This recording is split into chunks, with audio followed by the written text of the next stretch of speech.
So I'm here now, Cooper Hewitt, Andrew Carnegie's house. Not really the best building for a museum, I would have to say. Andrew Carnegie was a very private man, so he built his house like a fortress to keep people out. And you know, we're one of the Smithsonian museums, and our public mission is to bring people in, not keep people out. Also, you know, we're just two blocks north of the Guggenheim, which is also a problem, a huge problem, in fact, because you know, just a bit further south of the Guggenheim, down that way, is the Met. And so every tourist goes to the Met, and then they're like, well, I've spent a little bit of time in the Met, probably spent about 3 hours in the Met. I spent a lot of money there too. I'm close to the Guggenheim. I'll just walk a little bit further and see the building. They might go in. They usually just want to see the building. And then they go in because they're like, well, I'm here now, and I may as well go in. They spend more money, and then they leave. And they could walk up the road to us, but they're tired. They want to go back to the hotel. They've got all their stuff and their wallets. They don't have anything left in their wallet, so they turn around and go back down south. So we haven't. So whilst this location on a map looks as if it would be a very good location, it's actually an incredibly bad location for tourists. So the museum doesn't get tourists, or didn't get tourists. So Cooper Hewitt closed in 2011, and I started just after it closed. So they hired me, and they hired a bunch of folks, in fact, but they hired me to help them think about what does a museum look like in 2014 when you reopen, from the viewpoint of 2011. So it was a minor renovation. Everything got pulled out. Everything got taken away. And rebuilt. So all the floor tiles, every single floor tile got taken out, cleaned, and put back into place in the original patterns. The only things that were left were the steel struts that Carnegie built with his own steel, which is kind of amazing. But it's all restored now and looks incredible, and it looks as it would have looked in 1905 when it opened, when he first moved into the house. So we took this opportunity as a museum to also not only do a building transformation, but a digital one too, and to really think about, here's a museum that had done a bunch of digital stuff previously. They had done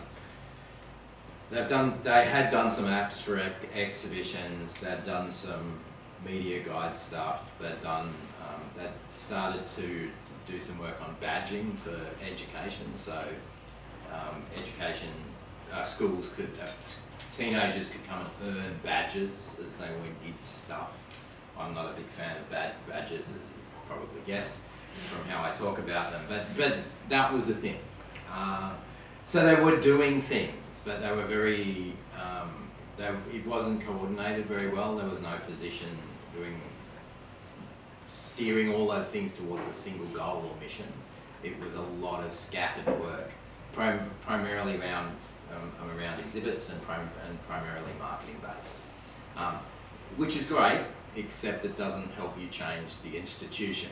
And so digital, you know, for me is really the mix of these three things. You've got to have infrastructure, it's a culture shift, but it's really about capacity building. At the end of the day, it's about building internal capacity for the museum to think about what it's doing in a new way.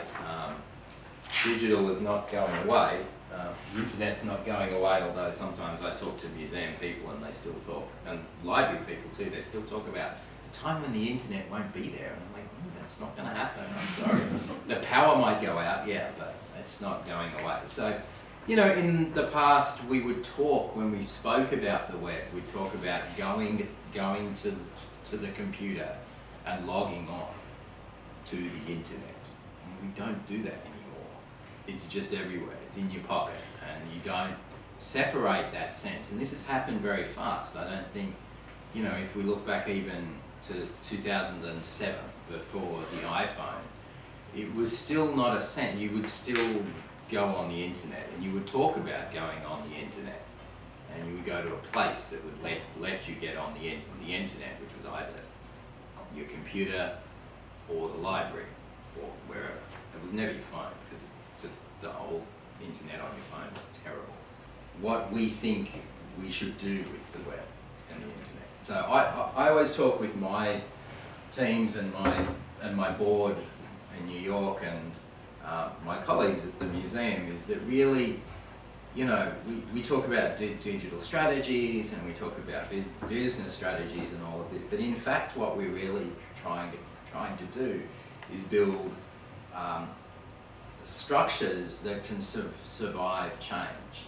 So I like this idea of communities that build themselves on rivers, and they build these houses that can kind of stand flooding and other things, and they're supple, so they can change as the shape and the dynamics of the river itself changes. So it's really like building a house in the middle of a flowing river. So what we're also trying to do is not just capacity building for the future, but capacity building for the present.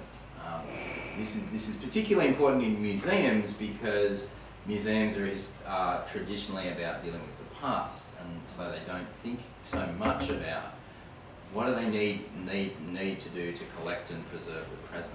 You know, also this sense that we were individual institutions.